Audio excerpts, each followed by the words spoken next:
I was absolutely frozen in fear. I could not string a sentence together in my mind, let alone speak, and especially not to a group of people.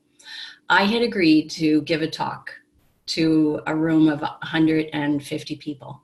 And the day before the event, I woke up paralyzed in fear, and I had no idea what I was going to do. As well prepared as I was, I could not remember one thing. I couldn't speak. There's no way I was going to be able to go to this event the next day and give this talk to 150 people. And as luck would have it, right out of the blue, a friend of mine who I had not talked to in a very long time called right out of the blue, and I told her what was going on. And she said, oh, well, I just learned this new thing, this tapping thing called EFT.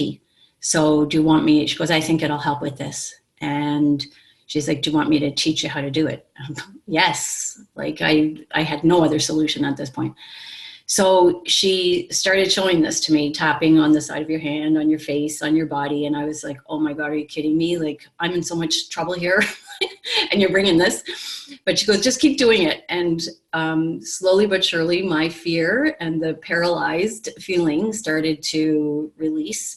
And I felt connected again, and I could think clearly, and I was still nervous, but I felt like I could show up and give the talk. So I was quite impressed, and that it had worked, and it helped me to reduce this terror I was experiencing. And I said, well, tomorrow when I go to give this talk, I am not going to remember how to do this. So what do I need to do? She's like, well, when you get, when you're called up, and she said, go to the front of the room, and hopefully there's a podium, put your hand behind the podium and just start tapping and say, this fear. So I'm tapping on the side of my hand and I'm saying that. I'm standing in front of this room, 150 people staring at me, and I'm dead quiet. And I'm wondering if anything's going to come out of my mouth. And it's this awkward silence is now coming over the room. I'm sure everybody was wondering the same thing. Is she going to talk? And I started tapping, and I took a few deep breaths, and then I started talking. And I gave one of the best talks I've ever given in my life. So I was really impressed. And you think that would have done it, but it didn't. I was just so grateful to have that talk over with. I completely forgot about this tapping thing. And I didn't really remember how to do it anyway.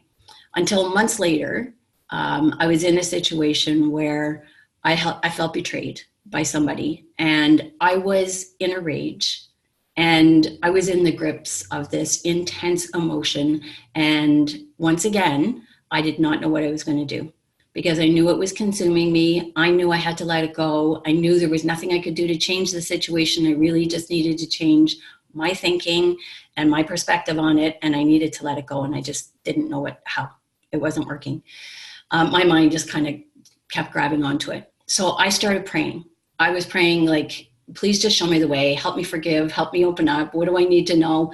And I was sincere. I really wanted a solution to this. I really wanted to be able to move on from it. And all of a sudden it popped into my head, and I remembered this tapping thing. I thought, oh my, yes, that tapping thing, but I couldn't remember how to do it. So I went online and I found the little bit of information that was available at that time. This was, I think, about 18 years ago, actually, or 15 years ago. And it was enough that I could actually apply the sequence again, and it brought my rage down, and the anger and the resentment and the whole story. And I had some profound insights about that experience. And at that point, I was hooked. This EFT thing was my new best friend, and I needed to know everything about it.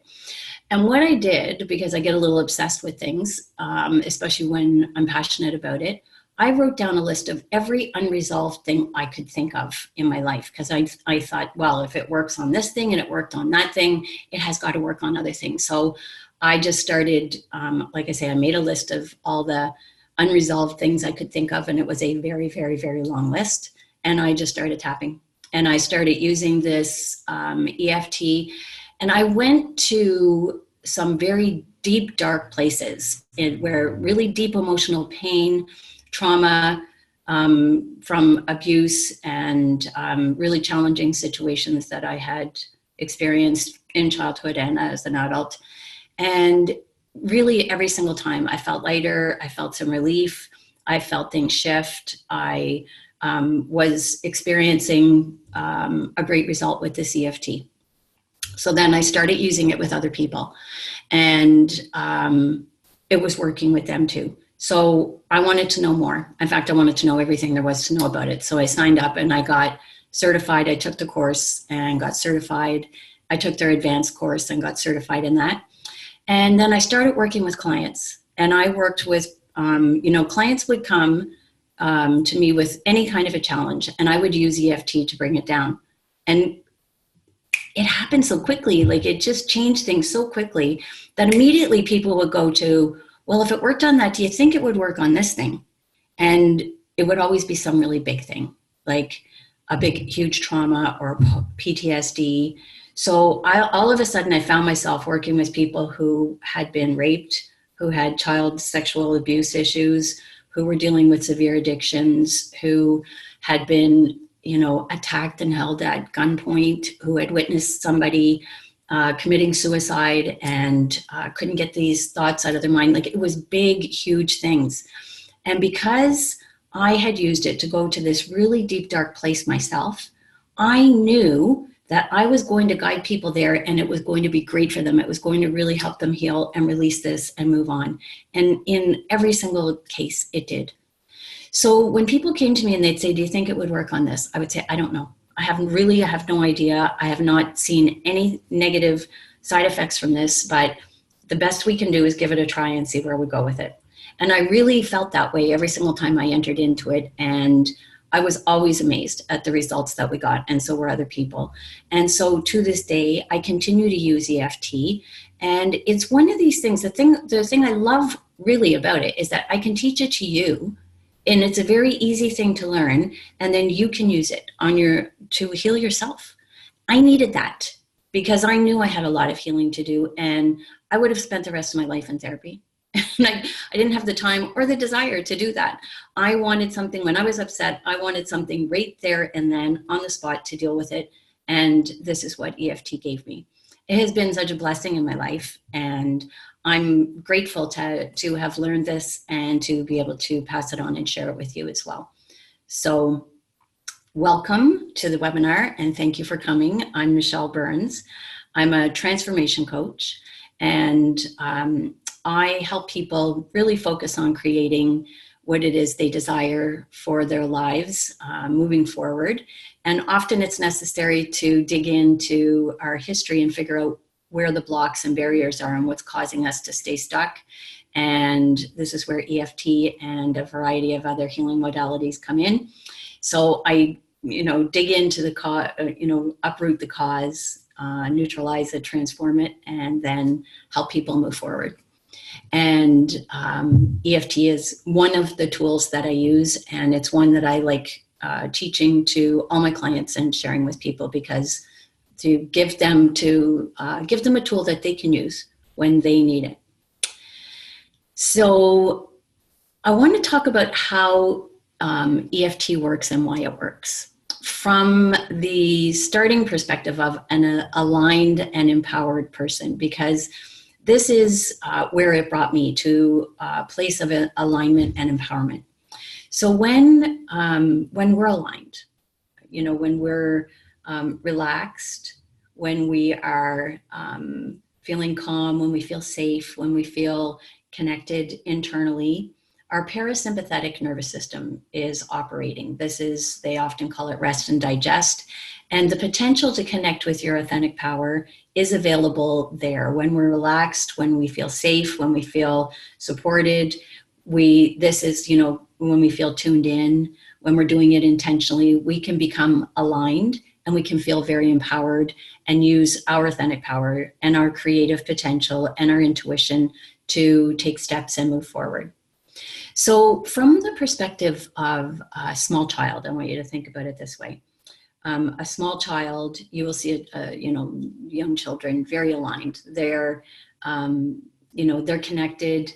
They're spontaneous. They're creative. They'll be crying one minute. They express the sadness or the anger or the rage, and it moves through them fully, and then they relax and they can be laughing and jumping around and playing 5 minutes later. And, then they can be sad, and then they can be angry, they can be happy. They experience the full range of emotion, and they are not feeling inhibited or concerned about, the repercussions of any of it at first.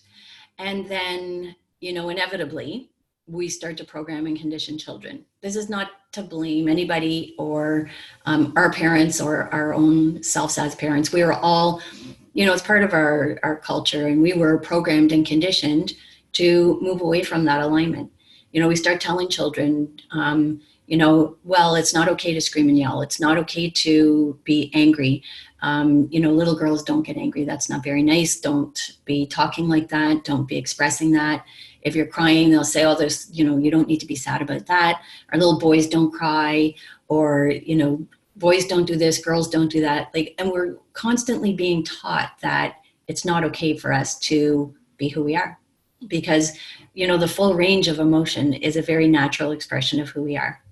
And children know that. And so when we start telling them that it's not okay, they start to think, well, there must be something wrong with me, because that's how I feel and I want to express it. And now I'm being told it's not okay.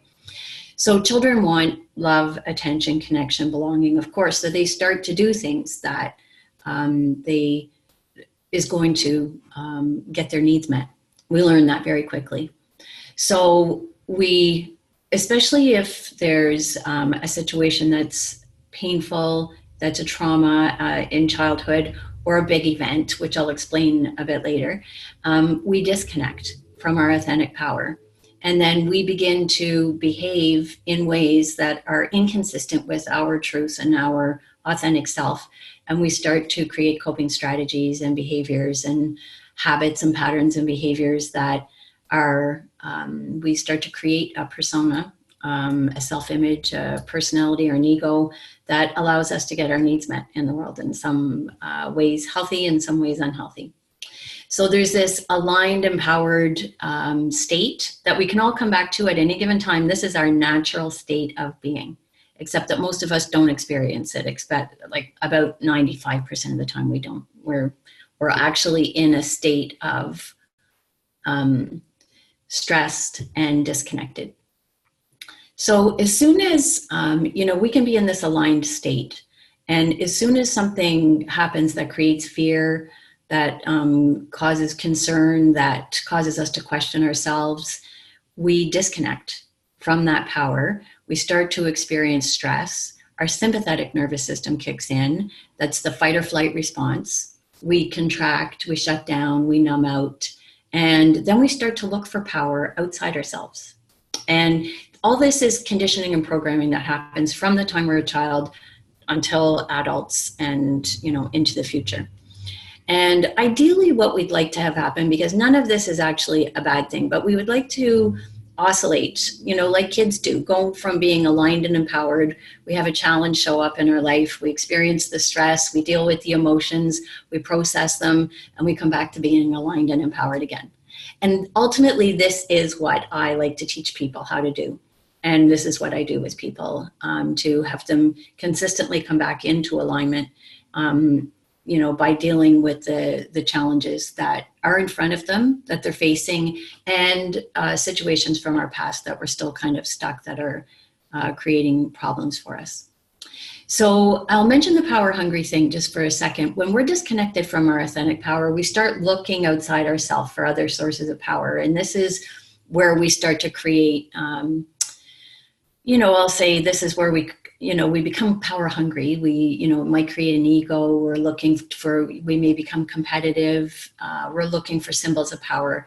If, we want the right job, the title, the social standing, the recognition, we want attention, we want to be the best. This is kind of how that happens. When we're really connected with our authentic power, we're not questioning our worth or whether I'm good enough or whether I'm worthy. We're not looking for power on the outside. We're actually tuned into it, and we know we are incredibly powerful because we actually are. So there's the stressed and disconnected back to aligned and empowered, and there's parasympathetic nervous system, and then there is the sympathetic nervous system. So I'm really just going to talk now from here on in stressed and relaxed states, okay, or aligned. So in order to explain what EFT does, I wanted to explain those two states. So we know this, when people get into stress and fight or flight response and emotions come up, and we have not learned how to process emotions. We have not learned how to process, to deal with challenging situations. We're in a culture that really has been all about avoid everything and face nothing. And so because we're doing that and we're not really tuned in and connecting and expressing what's going on in the moment and then coming back into alignment, we meet a challenging situation and we stuff it down. And then we have another one and we stuff it down. And we have another one and we stuff it down. And we have a lot of them because this has gone on for our whole life. And then we need a way to keep it down. So we're either going to handle it or we're going to find a way to cope with it.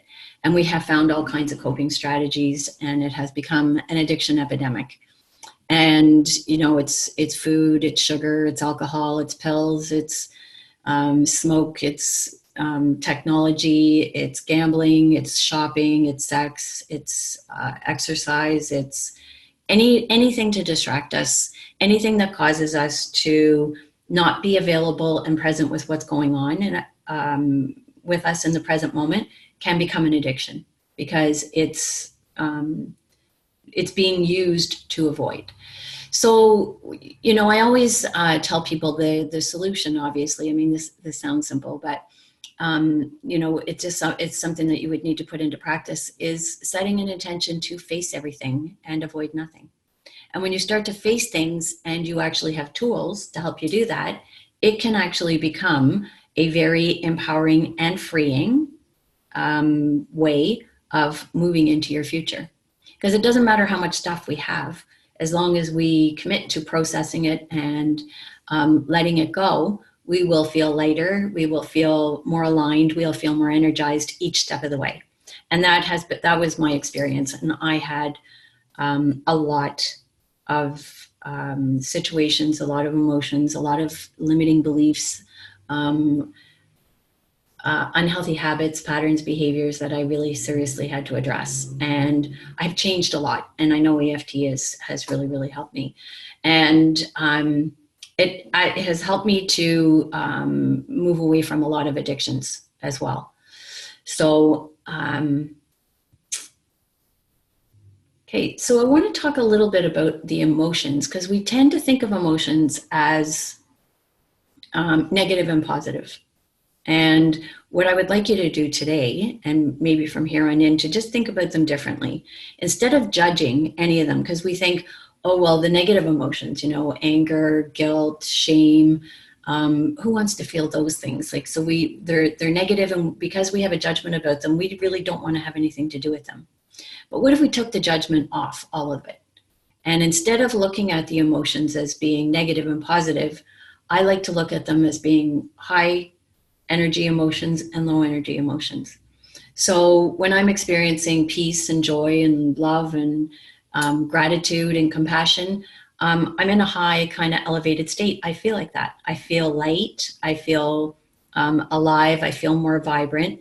And when I'm experiencing anger, fear, guilt, shame, it's heavy. It's dark, it's low, it's slow, and things kind of seem to happen that way when I'm feeling like that as well. You may notice it as well. So each of these emotions on this scale as well, from the bottom up, it goes from the heaviest, darkest, slowest vibrating emotion of shame. And I will say that each of these emotions also kind of has its own energy signature. And, it's low, it's slow, it's heavy, it's dark. You'll hear people describe shame in that way consistently, or humiliation, or, anything that kind of fits in underneath that experience of shame. And then, as we move up this scale, the emotions, each of them, there's more energy around them. We start to feel more energized. Like even anger has a lot more energy in it than shame does. And courage, at the Courage is really just at the line of 200. The scale isn't appropriate. The scale goes from like 20 up to 1,000. And so courage is at about 200. And it's a high, courage is really kind of a high vibrating emotion. And then everything else above that. So when we neutralize emotions, which is what EFT does, then we're more open and willing. We accept things rather than reject them and resist them. We're more reasonable. We experience more open-hearted. We're more love, more joy, peace. And this is kind of what we're ultimately the direction we want to move in. I also just quickly want to mention here about the emotions. Often when because I'm working with people always to create the future that they want, like create a vision. We're moving in a direction somewhere. Coaching is always about moving forward in your life. Therapy tends to be focused on, let's dig into the past. And coaching is focused on, where are we going? And so I always like to have people create a vision. And the visions that we create, when we create a vision, we don't see problems in our vision. We don't see challenges. And so our visions tend to vibrate at a frequency that's higher. It's got a really nice high light energy signature.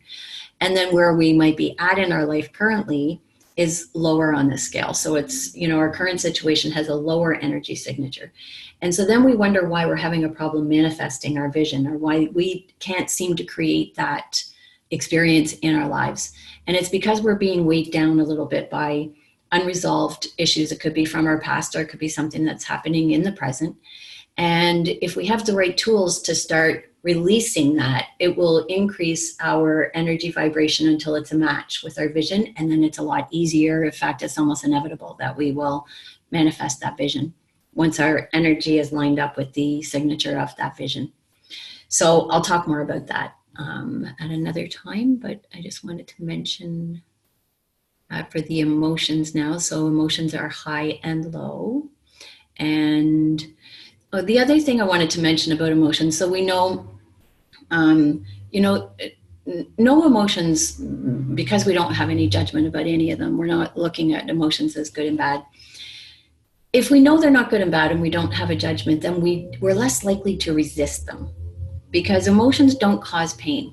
And this was one of the most interesting things. Once I really got this, it's so true. The emotion itself does not cause pain. Resisting emotions causes pain. So when we don't have a way to process them, when we stuff it down, when we avoid it, when we step over it, it gets into our system. It's still there, and emotions don't go away. We really need to bring them back up to the surface and process them and let them go, like integrate them. We don't get rid of anything. So resisting emotions causes pain. And what EFT does is it removes the resistance so that the emotions can flow and integrate once again.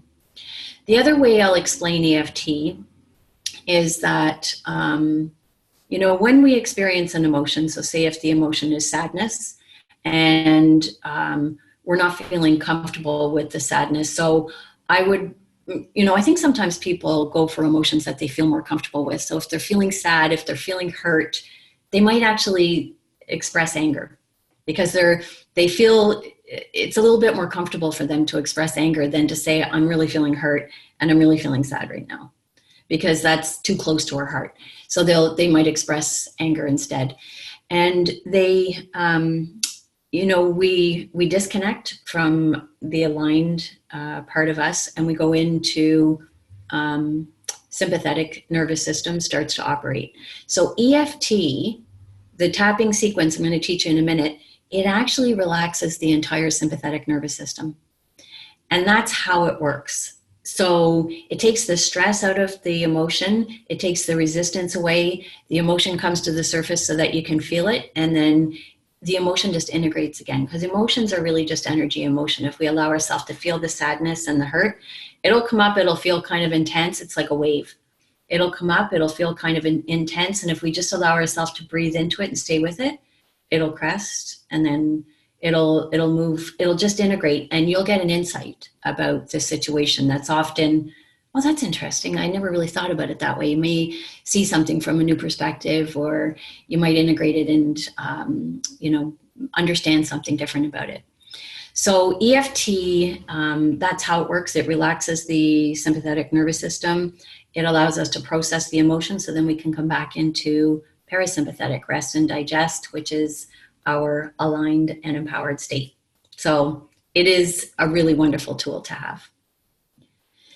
So I want to explain to you how emotions get stuck and how we, we've got this kind of history of stuck emotions and why people have a hard time processing it, really. So this 5-step process here, the incident, the belief, the emotion, the story, the behavior, creates every single result we see in our lives. So once you understand this, you will know how to untangle the old programming and conditioning, the self-image, the ego, the part that is, from our past that's creating problems. We really need to unwire it and rewire it so that we can move forward and make different choices in our lives. So as an example, we got a picture of the happy family here. And I want to share with you just kind of an example that I hear so often. This is just so common, this one. Let's say this, happy family, and mom's got a part-time job and she's with the kids most of the time. And dad, who absolutely adores his family and wants what's best for them, is working around the clock to make sure that he provides well for his family. So he is almost never home. And, the kids really want to connect with their dad, and dad's busy, dad's kind of stressed out when he gets home, he doesn't have enough time for them, he's or he might be traveling, or he's just absent a lot. So that's the incident. And then we always make an incident mean something about us, and especially children don't have a way to think about it and think, what, maybe there's something wrong with how I'm thinking about this. They just draw some conclusion about why this is going on, and they make it true. So often what happens in that situation, well, dad's never around. He's almost never home. He's not here for my games. He doesn't show up for this. When I ask him to play with me, he's tired or he's cranky. And so there must be something wrong with me. This is what the child will decide. They think the parents are God, so there's no way there's something wrong with the parent. They think there's something wrong with them.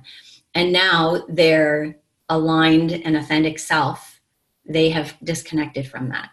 And they, instead of knowing that they're worth it and that they're good enough, they make a decision that there's something wrong with me. I'm not good enough. My dad doesn't even care about me. Obviously, I'm unworthy. These are some of the beliefs that could be formed. I'm not saying that always happens, but these are some common ones that really, and they start at such a young age, and then we don't change them. They run our lives. And so we have this belief that there's something wrong with me. I'm unworthy. I'm not good enough, obviously, because if I was, my father would be around and spend time with me. The emotion might be, I feel rejected. I feel abandoned. I feel worthless. I feel some shame. And that's really, when I talk about shame, the biggest shame is that we get disconnected from our aligned and authentic self. And because we think there's something wrong with us, which is never true. Like the children are not unworthy. They couldn't possibly be. So it's just the story that they told themselves. And then they experience the emotion of rejection and sadness and shame. And then they make up a story about it. And the story is, I'm never going to, people don't like me, or, no one ever wants to play with me, and I don't fit in, and then their behavior, they start to behave in ways that create evidence. So because they feel like they're unworthy and they don't belong and people aren't going to like them because there's something wrong with them, they might start to behave in a way where they kind of pull back, they shut down, or they don't engage with other kids. So then the kids don't invite them, and then they'll think, see, it's true. They're not inviting me. They don't want to hang around with me. Obviously, this is all true. And now they start to build up evidence to support their story. And then we continue to do this throughout our lives. And I will meet people who are, top level executives, leaders, who are now in a role where they're trying to work with a team, or they really want to be great leaders, and they are still operating with this belief that started when they were 4 or 5 years old. And I'm not kidding, because it just continues to play out over and over and over until we can back it up and undo it and untangle it and have a little bit of a chuckle about it and realign and let it go, because it drives our behavior and it consistently creates results that we don't want. And then we start trying to think positive and change our mind and change things at the thinking level. And that's not where the change is going to happen. So we may be able to create, like, there's nothing wrong with positive thinking. There's nothing wrong with changing our mind and using it, but it's just not going to do, it's not going to change the history here. So when I meet people, they're getting some result. Is something's going on in their life, that there's a pattern that's being repeated. I consistently try and do this and I'm not getting this result. I can't move forward. I keep repeating this pattern over and over again, blah, blah, blah. And I ask them what's going on, and they are going to tell me their story. And they tell everybody their story, and they keep telling themselves the story.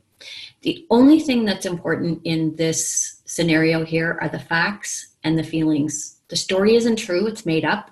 The belief is made up. So we want to take a look at the incident, but we want to see the facts. And the facts are that, you know, dad was really busy and he's not home a lot and he's working. And the real story that we don't know anything about, the child doesn't know about, that dad loves me so much and values me so much that he works overtime and he's working extra hard to make sure that we get everything we need. And he loves us so much. You know, the story is actually the complete opposite. Like if the child was really able to get that. So we want the facts and the feelings. And then with EFT, we can tune in and connect with the feelings and help process them. And the incident will just be the incident. But once we deal with the emotions, then people kind of start to get an insight, and then they realize the story was something that they made up. It really wasn't true to begin with. And then their behavior changes because now they have a new narrative and a new story, and they are able to change the results. So this is where it becomes incredibly powerful. And we have a lot of these stories, and we keep telling these stories, and these stories are what really are doing us in. They're not true. They never have been. And we've got so much evidence that we're convinced they're true. And then we go around and we continuously tell our victim story to everyone. And we wonder why I just don't make progress, why things never change, why I keep repeating the same pattern over and over and over again. And it's because we're stuck in this story. And we're telling the story and we're not getting beyond the story to the facts and the feelings. And the only thing that you can actually heal are the emotions, the facts and the feelings. The rest of it is all made up. So that's the other thing too, when I'm working with people, like people say, oh, you know, do I have to get together in a group and start telling my story? It's like, no, please don't do that. It's not important.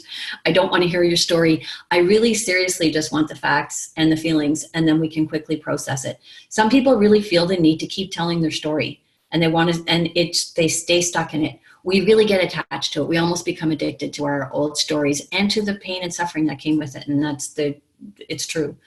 So that's another thing that we can untangle with EFT. All right, so EFT that comes in, and this allows us to change the dynamic. Now, I am going to perform a miracle here by switching.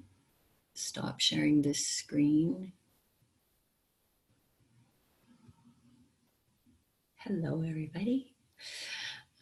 Okay, so I'm going to bring something else onto the screen. Oh, please work with me. My miracle might not be happening after all.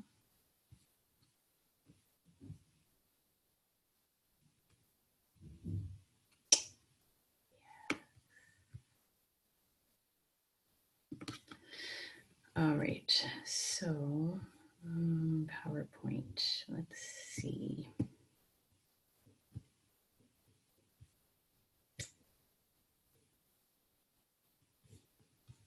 Sorry, you guys, I'll be with you in just 1 second. I just have to figure out how to get, there we go, onto another screen so I can do the EFT with you.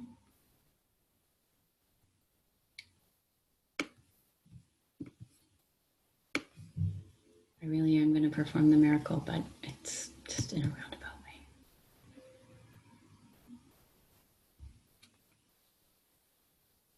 All right. So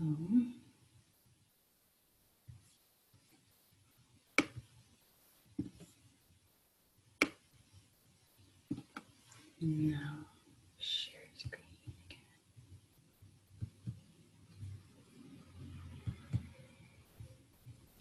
All right. Hoping what you are now seeing on the screen is Emotional Freedom Technique. And I'm going to put this down for a second. All right, so EFT. So what I want everyone to do before we dive into this, I would like you to think about a situation in your life right now that's causing you some stress.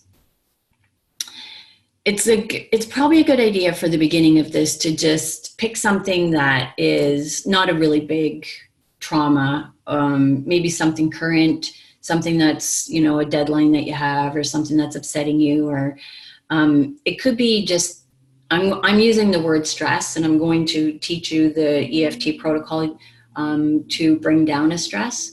But if you are dealing with like anger or sadness or another emotion that you want to plug in and just change up the words, instead of stress, you're going to put your word in, you can do that. So what I'm going to do, I'm going to explain how it works first, and then I'll teach you how to do it, and we'll do it together. So simply put, EFT is a do-it-yourself acupuncture procedure, except that we don't use needles. And that's where EFT came from. It's acupuncture meridians, and instead of using needles, we're going to tap on those energy meridians with our fingers, and it relaxes the sympathetic nervous system. So EFT corrects the disruption in your energy system by neutralizing the negative emotions and memories and allowing the body and the mind to return to a state of balance and harmony, which I call alignment and empowerment. While the memories connected to the traumatic event may still exist, the emotional charge around the memories are reduced or removed. And that's, you know, that's a good explanation of it.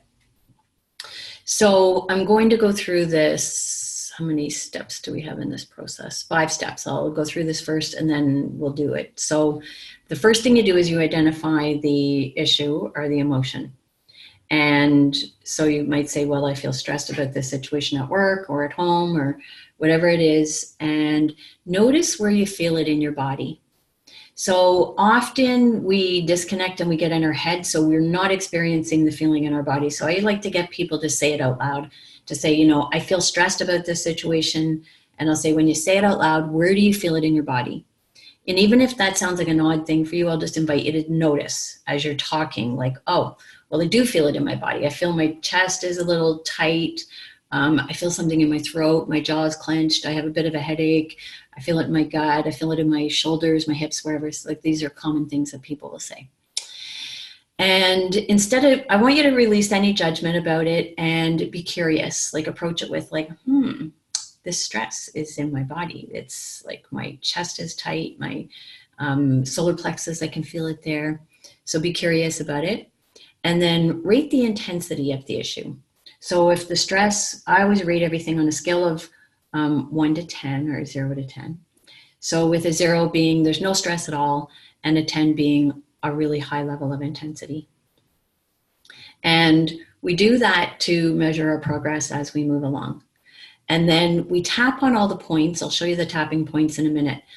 But the thing is, we tap using a negative focus. And this seems like an odd thing to people, but and it may seem counterintuitive, but the only way we can actually release the heaviness of the emotion or the intensity of the stress or the anxiety or the fear, whatever it is to tune into it. So the way we tune into it is we feel it and we say it.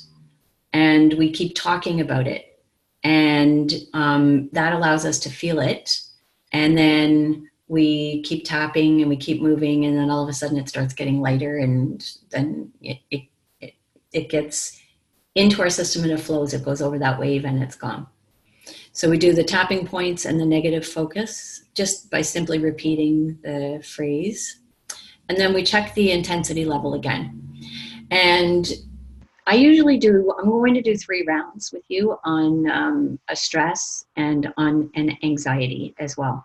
So 3 rounds should bring any situation, any intensity down. And if it doesn't, I'll do more. But sometimes it comes down after the first round. So if you do 1 round and it's gone, and that's not uncommon either, then you can move on and just do some positive reframes, which I'll talk about in a few minutes.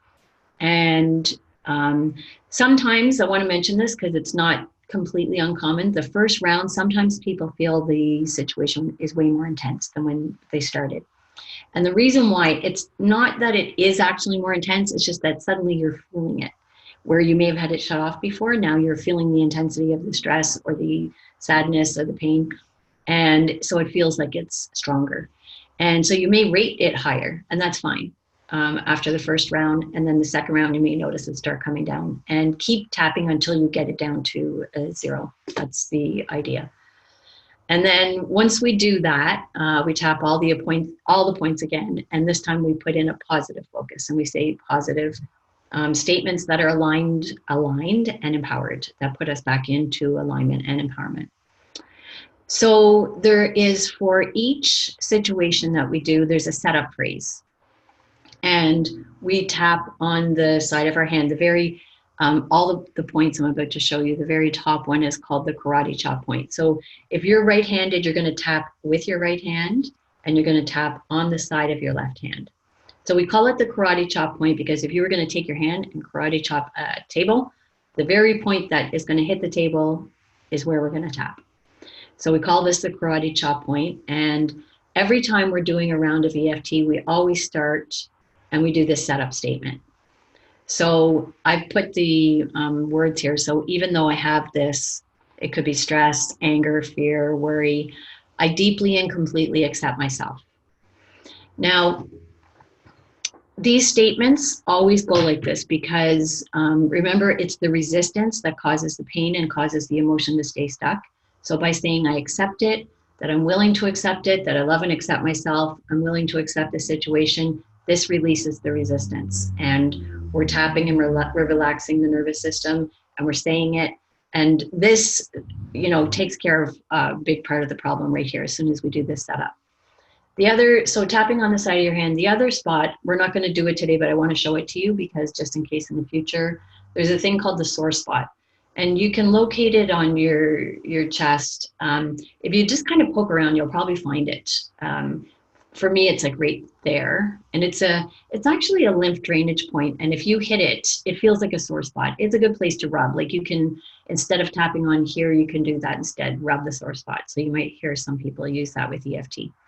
I just wanted to point out where that is. So with each of these, I'm going to show you the tapping points. With each of them, we tap about 7 times. I don't really count, but we just kind of do about 7 taps on each of the points, and we repeat a reminder phrase on each point. So we've got the karate chop point, and we've got the eyebrows. So right on the very inside edge of your eyebrow, you can do one if you want, or both, or the other one. It doesn't matter which side. So if I can, I'd like to do both of them. So I tap on the inside edge of both eyebrows. And then outside of your eye, if you take the corner of your eyes and follow it right out, there's a bone there. And just tap on that bone. And then continue to follow it around right underneath your eye, directly below your pupils, on that bone again, tap there. Under your nose.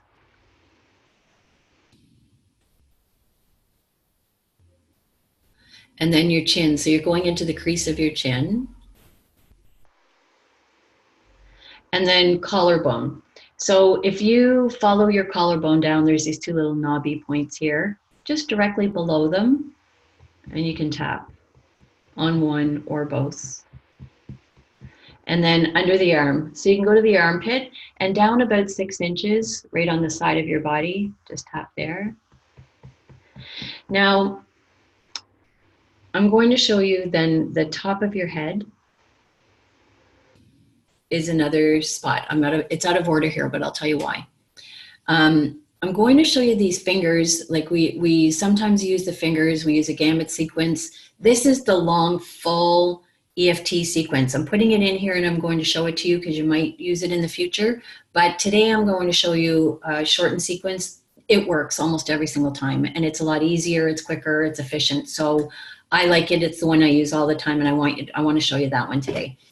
So, but I want you to understand the other one. So I'm going to show it to you too. So we've got under the arm and then we go to crown of the head and that's the complete, shortened sequence that works. Now, if you did a couple of rounds and you're finding that that shortened sequence is not working or it's not coming down, then you might want to add the rest of it in. So if you can, we're going to tap beside the thumbnail.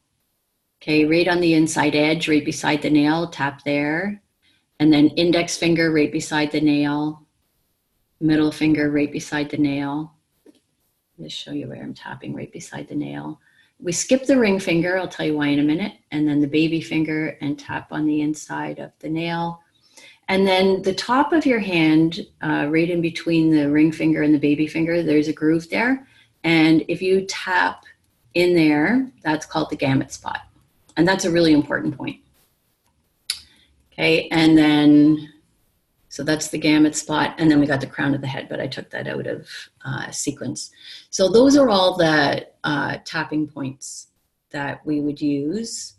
And then there is, so there's a diagram on here too, in case you, if you stay till the end of completely to the end of the workshop, I'll put these handouts in a link so that you can have them. So there's this picture here and it shows you all those tapping points. Now there's a 9 gamut sequence. I'm going to show you this too. We're not going to use it in our sequence today, but I want you to know it. So the 9 gamut sequence, we tap on the top of the hand and you close your eyes, you open your eyes. You're not moving your head. You're moving your eyes hard down to the right, eyes hard down to the left.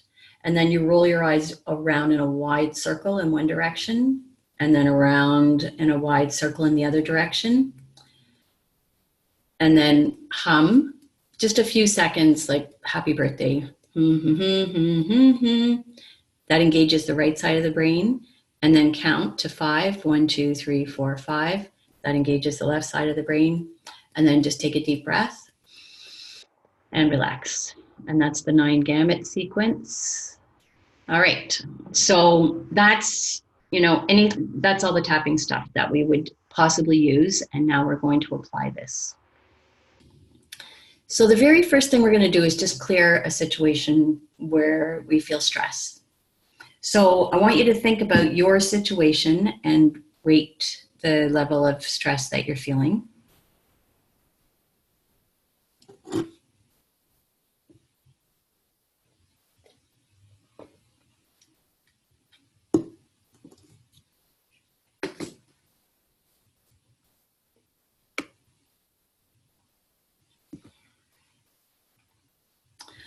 All right, so I've written this out exactly what you're going to say. Now, here's the thing. You can follow along with my dialogue here, or if you do it a few times and you think, yeah, that's not language I would use, I would change this around, definitely do it. Like the closer you can get this to your language, the better it's going to work for you.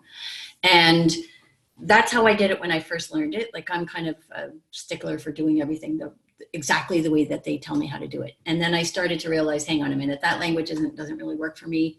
I'm going to change it to mine. And I noticed it worked way better. So don't hesitate to change things, put new words in. I would, kind of follow the sequence, the way it's set out. But so let's do this together. We're going to start by tapping on the karate chop point. And you can say this out loud if you want, or you can just kind of follow along with me and take it in. Even though I'm feeling this stress and my mind is racing, I'm willing to relax and allow myself to be calm and centered. Even though I'm feeling stress and I can't seem to relax, and I really want this stress to go away, I deeply and completely accept myself, and I accept the stress exactly as it is. So we're acknowledging the truth. We want it to go away, but we're willing to accept it. Even though this stress is intense and I just can't seem to relax, I'm willing to let go and allow my body to relax right now. Okay, so we did 3 rounds of that. And now just tapping on the insides of your eyebrows. I actually just take 2 fingers and put them on inside of each eyebrow. So, okay, so EB is for eyebrow. So I feel stress, my mind is racing, it just never stops. Okay, outside of the eye, this nervous energy leaves me feeling drained. Under the eye, my breathing is constricted because of this stress. Under the nose, I feel stressed. My mind is busy in creating all kinds of tension in my body. And chin, this nervous energy, all this nervous energy. And collarbone, my mind is so busy, I just can't seem to get it to stop. And under the arm, I'm feeling overwhelmed with stress. And then tapping on the crown of your head. I'm releasing this stress. I'm willing to relax and let go. Okay, and take a nice deep breath in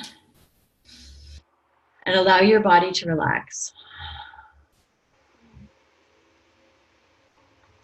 And now you're going to check the rating again. So you're going to say it out loud, like, I'm feeling stressed about this situation, and say if it was at an 8 before, if it was at an 8 when you started, check where it is now. It's like, okay, maybe it's a 6 or maybe it's a 10. Whatever it is, write it down and then get ready, and we're going to do round 2. So, and notice there's a little bit of a change in the language here. So round 2, tapping on the side of your hand on the karate chop point. Even though I'm still feeling the stress, I just want to relax and breathe deeply. I accept this stress exactly as it is. Even though it's not safe to relax and let go, I don't even know who I would be without this stress and this busy energy. I'm choosing to relax anyway. My body is ready to heal. Okay, even though I'm feeling stressed, I love and accept myself. I forgive myself for being stressed all these years. Okay, tap on the inside of the eyebrow, still feeling stress. Outside of the eye, all this stress. Under the eye, still feeling nervous and have tightness in my chest. Under the nose, I can't think clearly when I'm stressed. And I feel all this stress. And chin, I'm still feeling so much stress and tension in my body. And collarbone, I worry about everything and that makes me more stressed. I'm still feeling stressed. And under the arm, still feeling all the stress. And tapping on the crown of your head. I'm releasing this stress. It's safe to relax and release this stress. I'm letting it go. I'm letting it go. I'm letting it go. And then take a nice deep breath in and relax.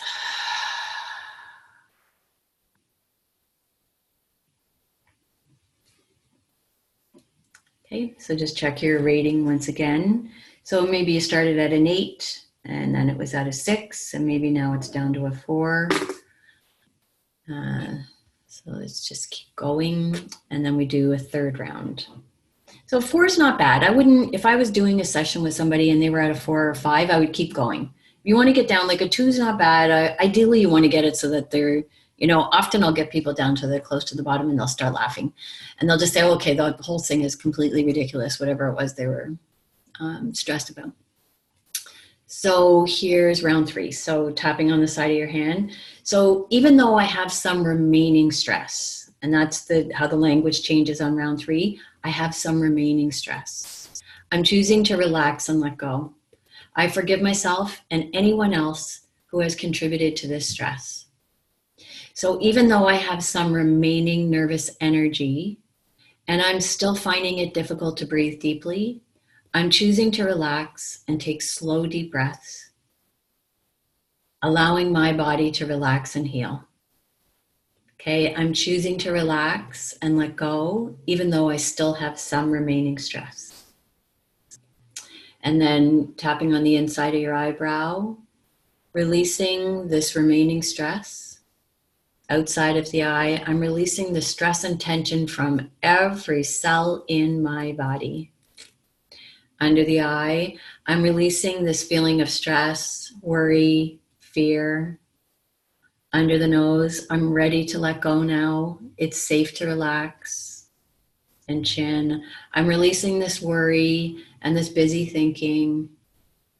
Oops.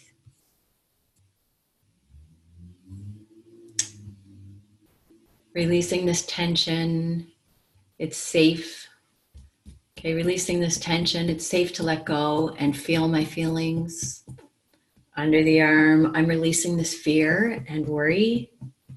And then crown of the head, I'm releasing this stuck and stagnant energy from every cell in my body. I'm letting it go. I'm letting it go. I'm letting it go. Okay, and then deep breath in. And relax.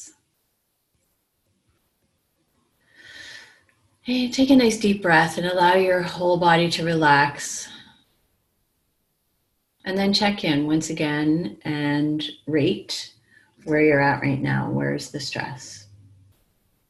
So, at this point, people might often say it's 2, it's 1, or it's completely gone. It's like, I'm really relaxed. Like 3 rounds is a good, it's pretty good to take anything down after 3 rounds. So now we want to replace it. And we want to put us, now we've relaxed the whole nervous system. We've allowed some of the stress and the stuff to come up and start moving. And now we want to intentionally tune into a line and that are aligned and empowered state. So doing these positive reframes puts us back. This is aligning us with our truths, with our natural state of being. So once you're ready, we don't need to do the setup statement with the side of the hand. We just do the tapping points. So again, EB is eyebrow. So we'll start with the eyebrow. I'm feeling more relaxed now. Outside of the eye, I'm choosing to have positive thoughts. Under the eye, and it feels good to relax and allow my body to heal. And under the nose, I'm feeling better already. And tapping on the chin. I like this calm feeling in my body. And collarbone, it's safe to let go and relax. And under the arm, it feels good to be calm and centered. And crown of the head, I'm releasing stuck and stagnant energy from every cell in my body, letting it go, relaxing, receiving, enjoying. Good. Take a deep breath in.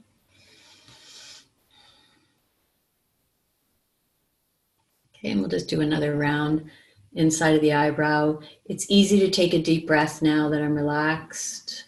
Outside of the eye, it feels good to breathe deeply and relax and open up to experience more joy and happiness. Under the eye, I love feeling relaxed. It's good to be alive. Under the nose, I'm calm and relaxed. And chin, I feel happy now. And collarbone, I can think more clearly now, and it's safe to relax, and it feels good to relax. And under the arm, I have more energy available to me now that I'm relaxed. And crown of the head, I'm allowing my entire body to relax and take this life-giving energy in. And take a deep breath.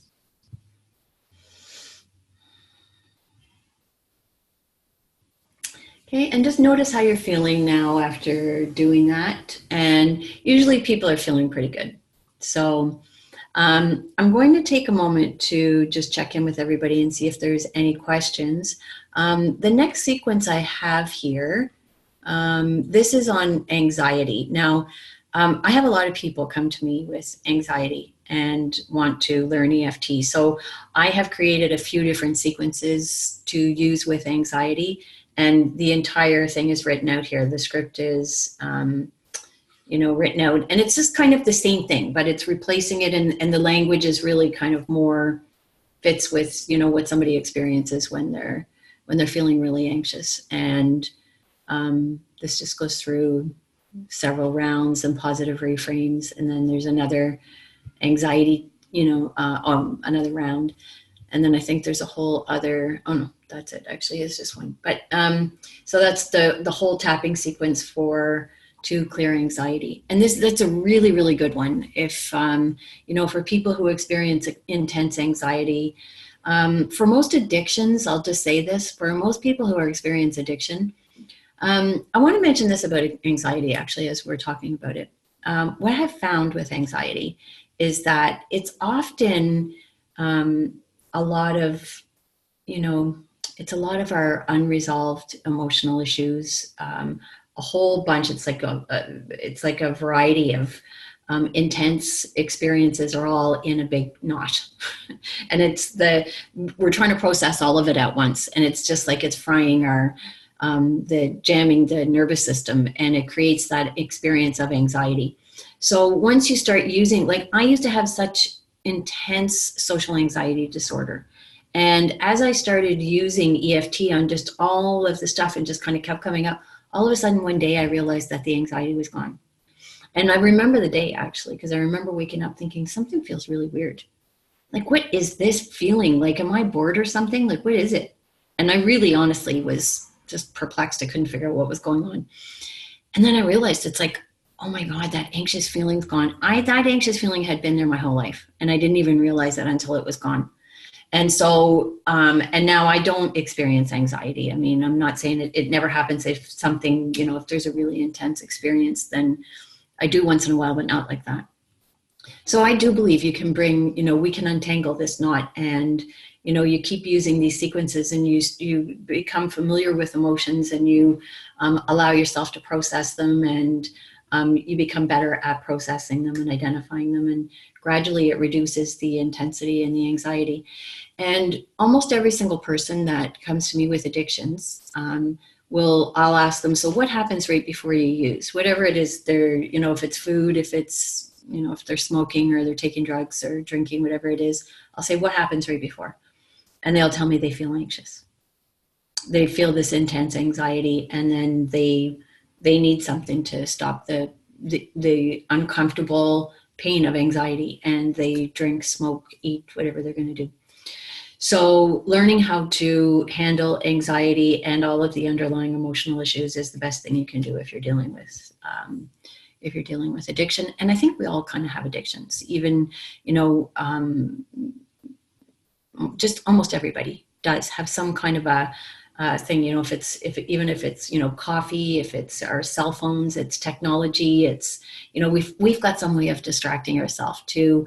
And the more intense the pain is, and the more intense the unresolved stuff is, the bigger the addiction seems to be. So I'm just going to close this out here for a second and stop sharing. There we are. And I want to check in and just see if anyone has any questions. So if you want, you can type a question in the chat box, or, okay, great, hi. Can EFT be used with only positive statements to make someone feel better about themselves, their energy, and their outlook? So here's it's a great question. The reason we don't want to do that with just the positive statements, because we want to, there's a reason why the person doesn't feel really good to begin with. And if you actually tune into that and use the EFT to clear that first, then plant the positive statements in on top of them, you're going to have a much better result.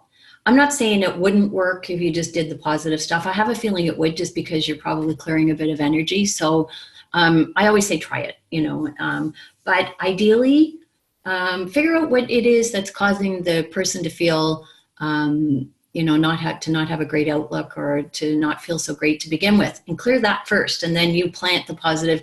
It's like if we had a garden and we had some beautiful seeds to plant, And we said, oh, well, you know what, I'm not going to clean the garden up and till it and prepare it. I'm just going to take the seeds and plant them in with all the weeds. And, it's unlikely that the seed is going to take root and thrive in the environment.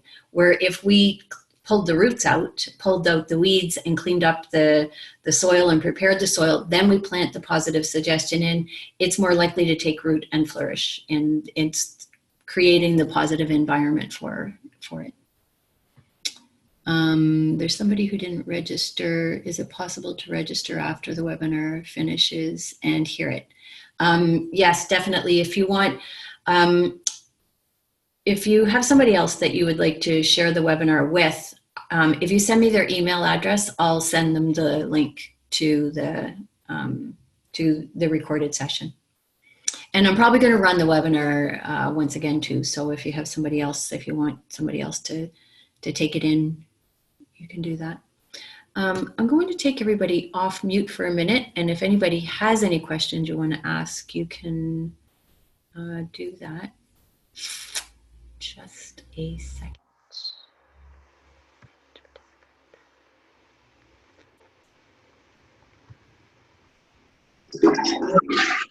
Okay, everyone's unmuted. If anybody wants to ask a question, you can ask away right now. Or you can put it in the chat box too.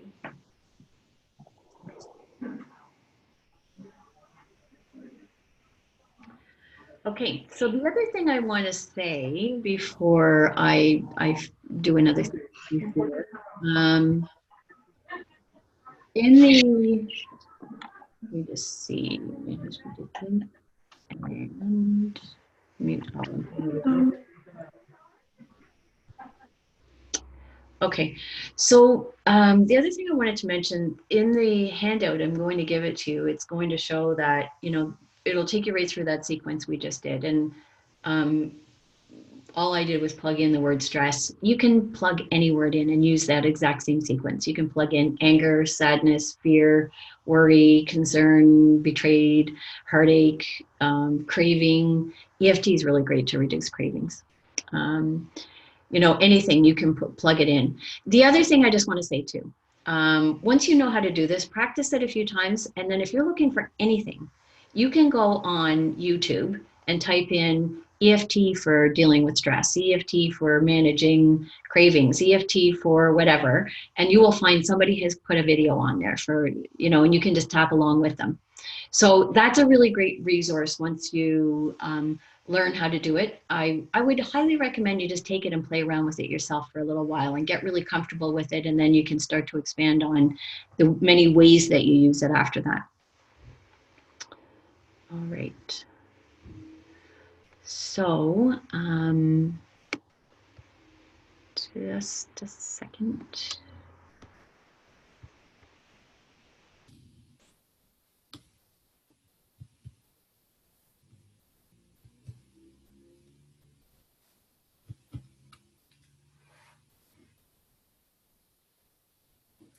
Ta-da.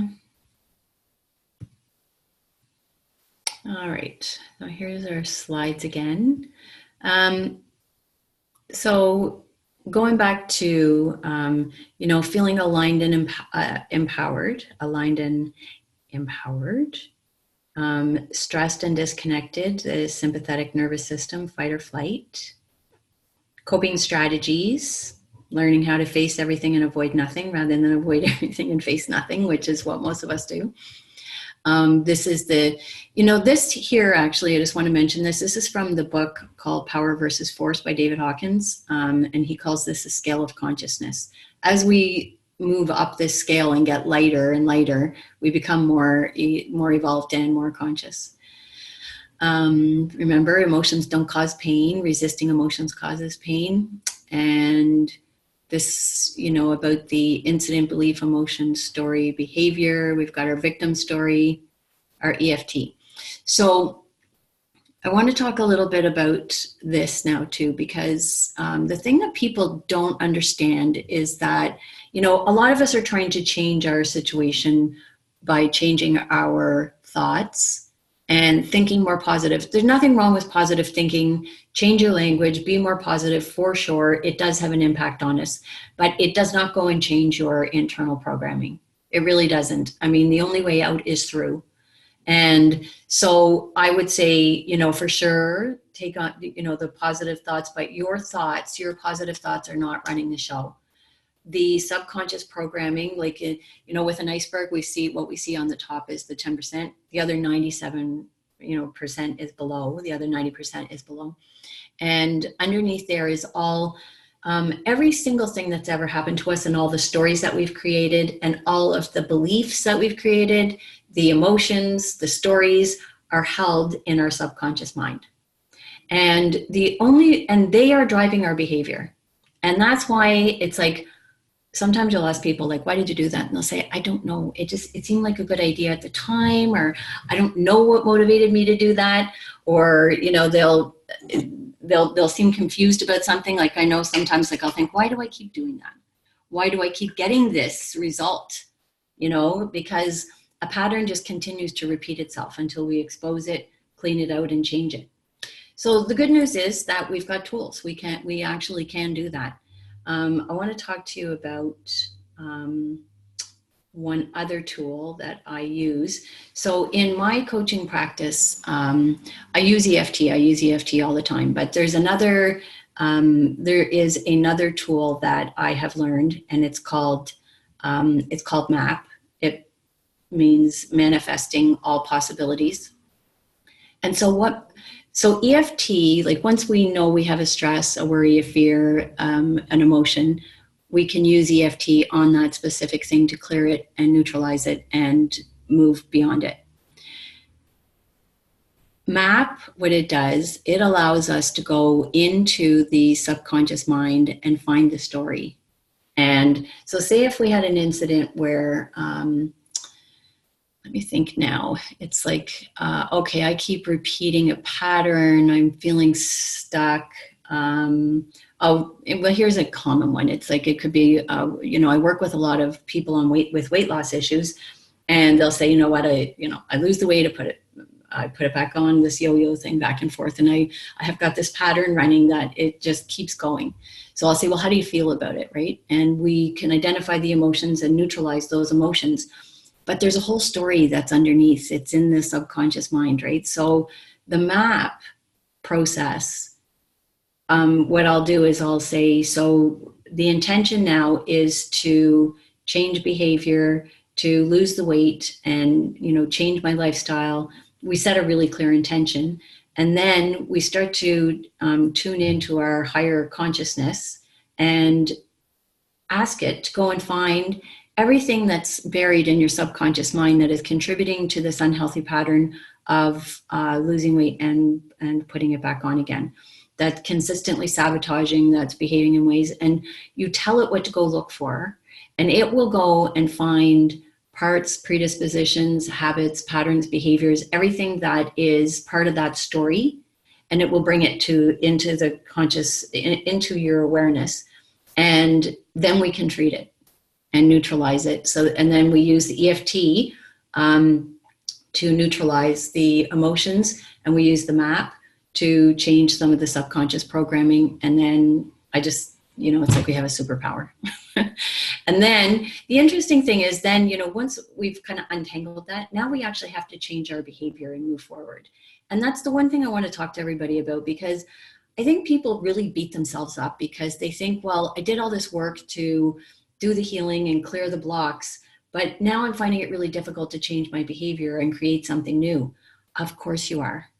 And that's all I want to say. That is not an easy thing. It's possible, and it is highly, like, I mean, if you really want to create change and you do all that work of healing, of course, we want to be able to now create something new for our future. And to do that, we have to think new ways, we have to feel in new ways, we have to take action in ways that we're not comfortable with. So it's not an easy thing to do. But we need to do it consistently, and we need to give ourselves time and space and develop skills and develop new character traits and new ways of doing things. And it's exciting. I mean, because you can kind of see, it's like, okay, I understand now why I haven't been able to change and make the kind of progress that I've wanted to, because we expect ourselves to just, come right out of the box and all of a sudden everything's going to magically change, except that it doesn't. And I think this is what's discouraging for a lot of people. They say, well, I did all this healing work, or I've attended these workshops and nothing really changed. And I felt that way. I felt like I had done all this deep healing work, but nothing on the outside, things just looked the same. And I didn't find I was making the kind of change that I wanted on the outside. Inside, I felt different. I felt really different. And I felt happier, and I felt less stressed, and I felt more calm and peaceful. But the outside wasn't changing in the ways that I thought it would. I, for some reason, just kind of thought everything would miraculously change, or that I would change things quicker. But I had to develop new skills, new habits, new patterns, new behaviors, new character traits. And that's where we start to open up and start to use more of our potential. And that's the exciting part about creating. We want to be able to create the future that we want for ourselves, and you can do that. I always tell people that it's like there's three things going on. We've got our past, our old programming and conditioning, which is all the kind of negative thinking, behaviors, beliefs, the intense, heavy emotions. And then we come into alignment, and we come into our empowerment, which is in the present moment right now. And then we start taking action to move into and create the future that we want. And we want to do that from our place of power. We do not want to do that. Most often people are doing that from their old programming and conditioning. They're trying to change it and create a new future. And that is where the problem is, because they're anchored in this and they keep recreating that. We unwire it, we rewire it, we come into alignment, and then we start to focus on creating the future that we want for ourselves. And when your subconscious is cleared of all the false information, the beliefs about you and your world, you naturally align with your innate wisdom, your power, your creativity, your confidence. And this is what I call empowerment, alignment, and freedom. So this, the rest of your life, we have a choice. Is it going to be average, or is it going to be memorable? I'm choosing memorable. So I love this. It's choose to be defined by a vision of your future instead of a memory of your past. And build emotional resilience. So at this point, I just want to tell everybody about an opportunity to participate in a program. I do have, I'll make the sheets available for everybody if you want to use EFT. If you want to ask me any questions, I'm happy to, give you those materials and answer any questions that you have. And I have a program starting on September 17th. And it's called Build Emotional Resilience with EFT and MAP. And the way the program is going to work, I don't know if I can get this up on the screen right now, but that's the end of this slideshow. All right. So the program is, it's a 12-week program, and there's 12 recorded modules where, that scale of consciousness, let's see if I can find it here, the scale of emotions. We're going to use EFT and MAP each week to work through. We're going to start with, the darkest, heaviest. I know it doesn't sound like the most fun thing, but immediately you start to feel lighter. So we really kind of take a look at, well, what is shame? How does it feel? Where is it? What caused it in my life? I give you a checklist of things. It's like, yep, this happened, this happened, this happened. Good. Now we just tap and we quickly release it. And then we use the MAP to use commands to go in and clear out and neutralize shame and the way that it caused us to disconnect from our authentic self. And really, people really start to reconnect and feel lighter, especially right out of the gate after the first part of it. So we have a recorded piece of information, a worksheet, and a live coaching call with me where we use the MAP and EFT together. And then each week we work on, the next week where we would work on the guilt and then apathy and grief and fear. And we're consistently getting lighter and working up the scale for 12 weeks. And we create a vision for our future. We coming into alignment. and learning about aligned action and accountability. Because, you know, my program, I have a program, one of the things I do, it's called Aligned Action and Accountability. And it is about coming into alignment to really connect with your power, your purpose, your creativity, your intuition, your inner knowing, and creating a vision and getting focused on your future, and then taking action from there. So it's aligned action and accountability. And it's more exciting. Of course, it's more energized. It's more empowered because we're operating from a place of power.